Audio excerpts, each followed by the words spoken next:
Hello my dear students, आपका पुनः आज के इस नए वीडियो में स्वागत है।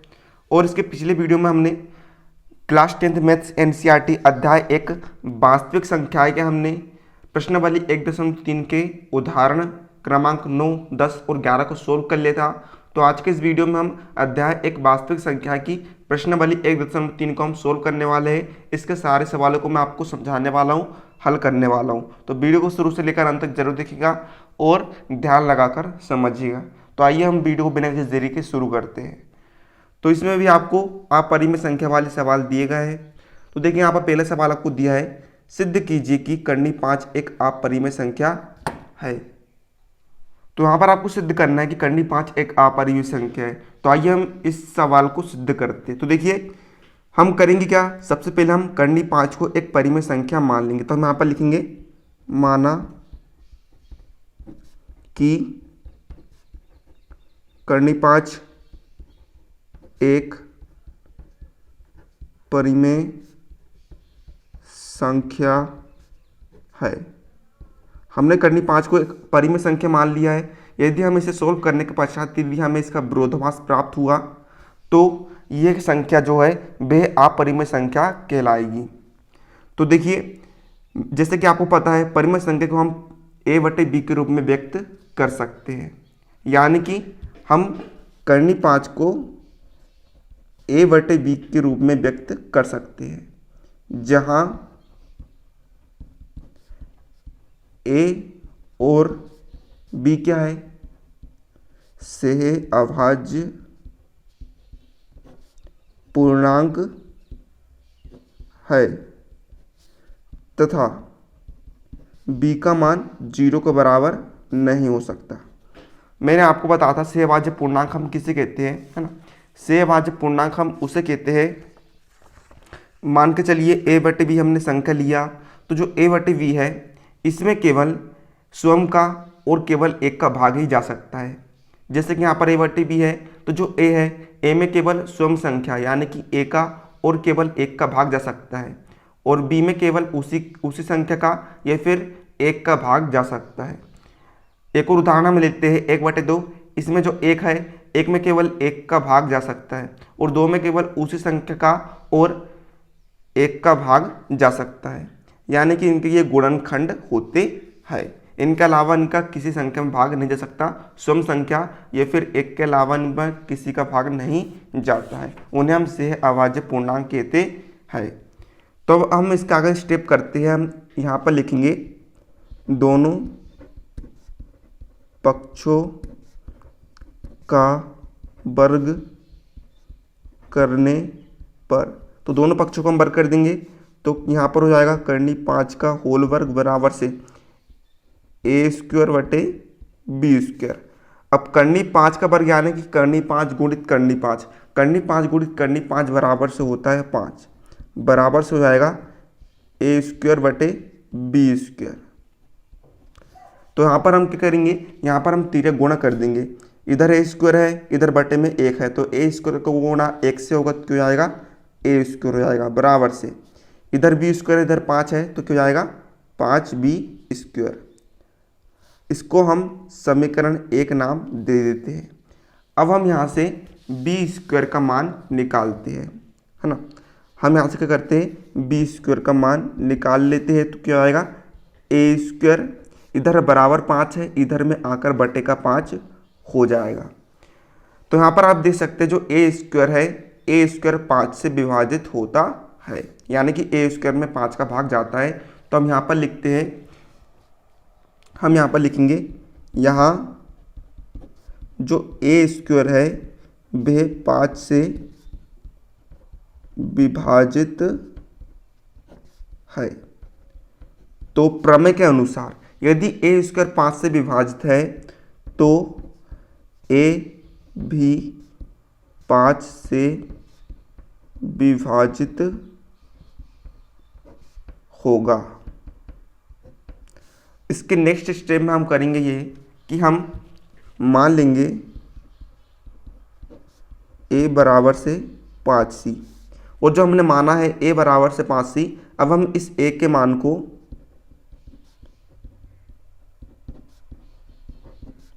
समीकरण 1 में रख देंगे, है ना। तो यहाँ पर देखिए आपको समीकरण 1 क्या दिया है, समीकरण आपको दिया है ए स्क्वायर बराबर से 5b स्क्वायर। तो आइए हम इसमें ए का मान रखते हैं। ए का मान आपको दिया है 5c, तो हो जाएगा 5c का स्क्वायर बराबर से यहाँ पर जैसा का वैसा।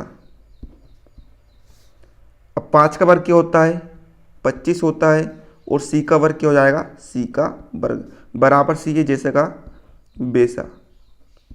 अब हम यहाँ से c वर्ग का मान निकाल सकते हैं। तो देखिएगा यहाँ से c वर्ग बराबर से हो जाएगा ये जैसे का वैसा बटे, इधर बराबर में 25 है, इधर में आकर बटे का 25 हो जाएगा। अब देखिए यहाँ पर 25 में 5 का भाग जा सकता है ना। तो यहाँ पर 5 एकम 5 और 5m 25, तो बराबर से c वर्ग का मान कितना जाएगा, b स्क्वायर बटे 5। इसे हम नाम दे देंगे समीकरण 2। आप यहाँ पर देख सकते हैं b स्क्वायर में 5 का भाग जा रहा है। तो हम लिखेंगे, हम यहाँ पर क्या लिखेंगे, यहाँ b स्क्वायर 5 से विभाजित है, और प्रमेय के अनुसार यदि b स्क्वायर 5 से विभाजित है तो b भी 5 से विभाजित होगा। तो आप यहाँ पर देख सकते हैं, है ना, आपके पास क्या क्या पूर्णांक थे, आपके पास a और b पूर्णांक था। तो आप यहाँ पर देखते जो a है, a 5 से विभाजित हो रहा है, और यहाँ पर जो b है, b भी 5 से विभाजित हो रहा है, यानी कि इन दोनों का अभिनिष्ट गुणनखंड क्या है, 5। और जैसा कि मैंने आपको बताया था, से अभाज्य पूर्णांक होने की शर्त ये रहेगी कि a और 1 के अलावा किसी और संख्या से विभाजित ना हो, किंतु यहाँ पर a जो है 5 से भी विभाजित हो रहा है। और यहाँ पर b की शर्त ये रहेगी कि b स्वयं संख्या या 1 के अलावा किसी और संख्या से विभाजित ना हो, किंतु यहाँ पर b 5 से भी विभाजित हो रहा है, यानी कि इनमें से अभाज्य पूर्णांक होने की शर्त पूरी नहीं हो रही है। तो हम इसके बाद लिखेंगे, यहाँ स्पष्ट है कि a और b से अभाज्य पूर्णांक नहीं है, क्योंकि इन दोनों का अभिनिष्ट गुणनखंड क्या है, 5 है। तो यहाँ पर देखिए से अभाज्य पूर्णांक होने की जो शर्त है वे पूरी नहीं हो पा रही है, मतलब कि ये संख्या क्या है, अपरिमेय है। तो फाइनली हम यहाँ पर लिख देंगे, अतः कर्णी 5 एक अपरिमेय संख्या है। और इस प्रकार से जो आपका ऊपर दिया था, सिद्ध कीजिए कि कर्णी 5 एक अपरिमेय संख्या है, वे प्रूव हो जाएगा। तो इस प्रकार से आपको इन क्वेश्चन को हल करना है। आइए अब हम बढ़ते हैं क्वेश्चन नंबर 2 की तरफ। इसके बाद देखिए हमें नेक्स्ट क्वेश्चन दिया है, यहाँ पर आपको सिद्ध करना है कि जो 3 धन कर्णी 5 है वे एक अपरिमेय संख्या है। तो आइए हम इस सवाल को सोल्व करते हैं। तो सबसे पहले हम लिखेंगे, माना कि 3 धन कर्णी 5 एक अपरिमेय संख्या है। तो जब हमने मान लिया है कि 3 धन कर्णी 5 एक अपरिमेय संख्या है, यदि हम इस सवाल को सोल्व करेंगे, यदि हमें विरोधाभास प्राप्त हुआ, मतलब कि 3 धन कर्णी 5 एक अपरिमेय संख्या कहलाएगी। तो जैसे कि आपको पता है, परिमेय संख्या को हम a बटे b के रूप में व्यक्त कर सकते हैं, मतलब कि हम 3 धन कर्णी 5 को भी a बटे b के रूप में व्यक्त कर सकते हैं, जहाँ a और b क्या है, से अभाज्य पूर्णांक है तथा b का मान 0 के बराबर नहीं हो सकता है। अब हम करेंगे क्या, हम यहाँ पर पक्षांतर नियम लगाएंगे। तो देखिए हम यहाँ पर पक्षांतर करते हैं, तो हम यहाँ पर कर्णी 5 का कर्णी 5 जैसा का वैसा लिखेंगे, a बटे b। 3 का पक्षांतर हम दाएं तरफ करते हैं, 3 इधर ऋण का है, इधर धन का है, इधर जाकर भी ऋण का हो जाएगा। अब हम लघुत्तम ले लेंगे, तो यहाँ पर बटे में b आएगा, यहाँ पर b एकम b, एक में जब एक का गुणा होगा तो आएगा ए ऋण, यहाँ पर एक में बी का गुणा करेंगे तो बी आएगा, बी में 3 का गुणा करेंगे तो क्या आएगा 3b आएगा। ठीक है, सॉरी यहाँ पर एक मिस्टेक हो गई थी, यहाँ पर 2 करनी 5 भी है, तो यहाँ पर सब तरफ हम 2 करनी 5 लगा देंगे, है ना। तो अब देखिए यहाँ पर हम लेते हैं करनी 5 बराबर से 2 को हम इधर पहुँचा देंगे, तो a ऋण 3b बटे 2 करनी 5 ये हो जाएगा। अब आप यहाँ पर देख सकते हैं, इससे पहले हम सवाल में सोल्व कर चुके हैं कि करनी 5 क्या है, एक अपरिमेय संख्या है। तो जब करनी 5 एक अपरिमेय संख्या है तो ये वाली संख्या भी अपरिमेय होगी। तो हम यहाँ पर लिख देंगे, चूँकि करनी 5 एक अपरिमेय संख्या है इसलिए संख्या a ऋण 3b बटे करनी 5 भी अपरिमेय होगी। और जब ये दोनों अपरिमेय हैं तो जो हमारी मेन संख्या है 3 धन 2 करनी 5 ये भी एक अपरिमेय संख्या होगी। तो हमने यहाँ पर लिख दिया, अर्थात 3 धन 2 करनी 5 एक अपरिमेय संख्या है, और इस प्रकार से आपका क्वेश्चन जो है वह प्रूव हो जाएगा। तो आइए हम बढ़ते हैं क्वेश्चन नंबर 3 की तरफ। देखिए क्वेश्चन नंबर 3 हमें यहाँ पर दिया है, सिद्ध कीजिए कि निम्नलिखित अपरिमेय है। तो यहाँ पर देखिए हम पहले सवाल सोल्व करते हैं। पहले सवाल हमें दिया है 1 बटे करनी 2, तो हम मान लेते हैं कि हम यहाँ पर लिखेंगे माना कि 1 बटे करनी 2 एक परिमेय संख्या है। यदि हमें इसका विरोधाभास प्राप्त हो गया तो फाइनली प्रूव हो जाएगा कि ये एक अपरिमेय संख्या है, इसलिए हमने इसे एक परिमेय संख्या माना है। और आपको पता है परिमेय संख्या को हम a बटे b के रूप में व्यक्त कर सकते हैं। तो हम यहाँ पर लिखेंगे 1 बटे करनी 2 बराबर से a बटे b, जहाँ a और b क्या है, जहाँ a और b से अभाज्य पूर्णांक है तथा b का मान कभी भी 0 के बराबर नहीं हो सकता, इतना आपको पता है। अब हम करेंगे क्या, अब हम यहाँ पर करेंगे तिर्यक गुणा। तो b का गुणा x से होगा तो क्या होगा b हो जाएगा, बराबर से यहाँ पर a का गुणा करनी 2 से तो क्या आएगा करनी 2a। अब हम यहाँ पर क्या करते हैं, एक वर्ग कर देंगे, है ना। हम यहाँ पर दोनों पक्षों का वर्ग कर देंगे। तो देखिए यहाँ पर है b, उसका हम करेंगे वर्ग तो क्या हो जाएगा b वर्ग बराबर से, यहाँ पर है करनी 2, इसका हम करेंगे वर्ग, और a का वर्ग क्या होता है a का वर्ग होता है, तो b का वर्ग बराबर से करनी 2 का वर्ग यानी करनी 2 गुणित करनी 2। तो जब करनी 2 का गुणा करनी 2 से होता है तो क्या आता है आंसर 2 आता है, और यहाँ पर a स्क्वायर का a स्क्वायर, यहाँ पर हम इसे समीकरण 1 नाम दे देंगे। अब हम यहाँ से a स्क्वायर का मान निकाल लेते हैं। तो a स्क्वायर का मान जब हम निकालेंगे तो वहाँ पर ये जैसे का वैसा रहेगा, इधर बराबर के इधर साइड 2 है तो इधर साइड आकर बे बटे में का 2 हो जाएगा। तो मतलब a स्क्वायर का मान क्या आ गया b स्क्वायर अपॉन 2। यहाँ पर जैसे कि आप देख सकते हैं, है ना, यहाँ पर आप देख सकते हैं b स्क्वायर में 2 का भाग जा रहा है, तो हम यहाँ पर लिखेंगे यहाँ जो b स्क्वायर है 2 से विभाजित है, और प्रमेय के अनुसार जब b स्क्वायर 2 से विभाजित है तो b भी 2 से विभाजित होगा। अब हम करते हैं क्या, इसके नेक्स्ट स्टेप में हम मान लेते हैं कि b बराबर से 2 सी मान लेते हैं। अब हम इस b के मान को समीकरण 1 में रख देते हैं। तो देखिएगा आपको समीकरण एक आपको दिए थे बी स्क्वायर बराबर से 2a²। तो अब हम यहाँ पर b बराबर से, है ना, b का मान हम 2c रख देते हैं। तो देखिए यहाँ पर हो जाएगा 2c और वर्ग का वर्ग रहेगा और उधर साइड जैसे कि बेसी संख्या रहेगी। 2 का वर्ग क्या होगा, यहाँ पर 2 का वर्ग हुआ 4 और यहाँ पर c का वर्ग, इधर साइड जैसा का वैसा ही रहेगा। अब हम यहाँ से c वर्ग का मान निकाल लेते हैं।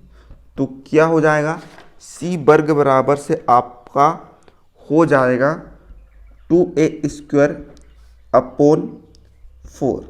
यहाँ पर 4 को हम 2 से विभाजित कर सकते हैं, तो 2 1 कम 2 और 2 दूनी 4। तो मतलब यहाँ पर c वर्ग का मान आ गया है आपके पास a² अपॉन 2, यानी कि यहाँ a² 2 से विभाजित हो रहा है। तो हम यहाँ पर लिखेंगे, यहाँ जो a² है 2 से विभाजित है। तो इसका मतलब ये है, प्रमेय के अनुसार यदि a² 2 से विभाजित है तो a भी 2 से विभाजित होगा।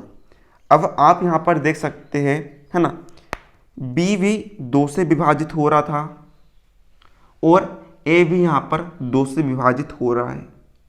मतलब कि b का गुणनखंड और a का गुणनखंड 2 है।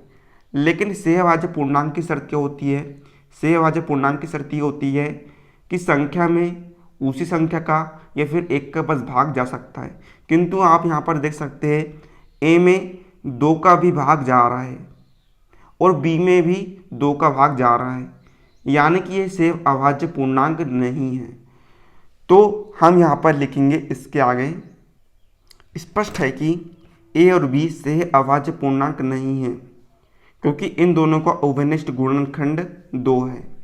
तो जब ये सह अभाज्य पूर्णांक नहीं है तो इस प्रकार जो 1/2 है वह एक अपरिमेय संख्या कहलाएगी। तो इस प्रकार से आपका क्वेश्चन जो है वह प्रूव हो जाएगी। इसके बाद हमें तीसरे के सेकंड सवाल में हमें सोल्व करना था कि 7×5 आप सिद्ध करिए कि 7×5 एक अपरिमेय संख्या है। तो हम क्या करते हैं, हम इसके विपरीत मान लेते हैं कि हम यहाँ पर लिखेंगे, माना कि 7×5 एक परिमेय संख्या है।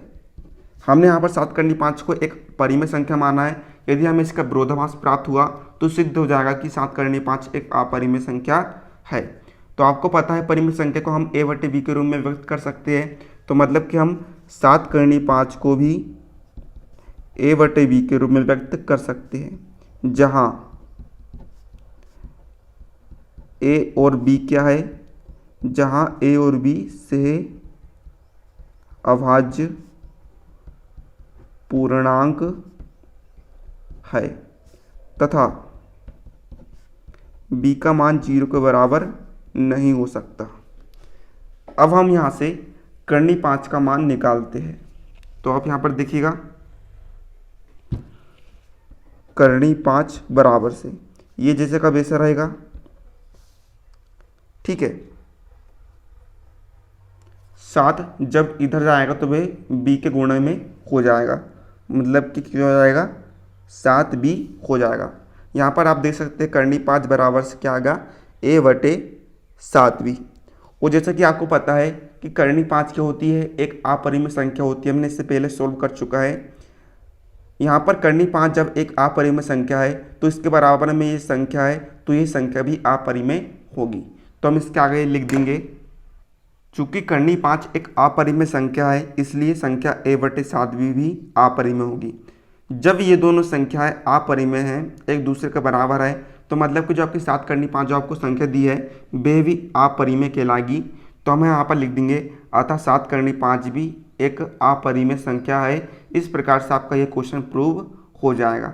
आइए अब हम बढ़ते हैं इस प्रश्नावली के आखिरी सवाल की तरफ, जो कि है 3 का तीसरा सवाल।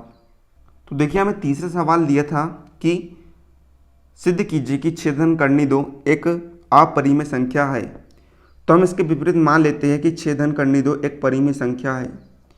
यदि हमें इसका विरोधाभास प्राप्त हुआ तो मतलब कि सिद्ध हो जाएगा कि छेदन करनी दो एक अपरिमेय संख्या होगी। और जैसे कि आपको पता है परिमेय संख्या को हम a बटे v के रूप में व्यक्त कर सकते हैं, तो मतलब कि छेदन करनी दो को भी हम a बटे v के रूप में व्यक्त कर सकते हैं, जहाँ a और b क्या है, से अभाज्य पूर्णांक है तथा जो b है उसका मान 0 के बराबर नहीं हो सकता। अब हम यहाँ पर पक्षांतर करते हैं, करनी दो को हम करनी दो ही रहने देते हैं। यहाँ पर जैसा का वैसा 6 को हम इधर पहुँचाते हैं, 6 इधर धन का है, बराबर के इस साइड जाकर वह ऋण का हो जाएगा। तो इसके बाद हम करेंगे क्या, यहाँ पर हम ले लेंगे लघुत्तम, तो यहाँ पर बट्टे में आएगा b, b एक कम b का गुणा जब a से होगा तो क्या आएगा a ऋण, यहाँ पर 1 बटे में 1 का गुणा b से, तो b का गुणा जब 5 से होगा तो क्या आएगा 5b। मतलब कि करनी दो का मान आपके पास आ चुका है। करनी दो का मान आपके पास क्या आया है, यहाँ पर सॉरी यहाँ पर 6 रहेगा है ना, 6 है, यहाँ पर भी 6 है।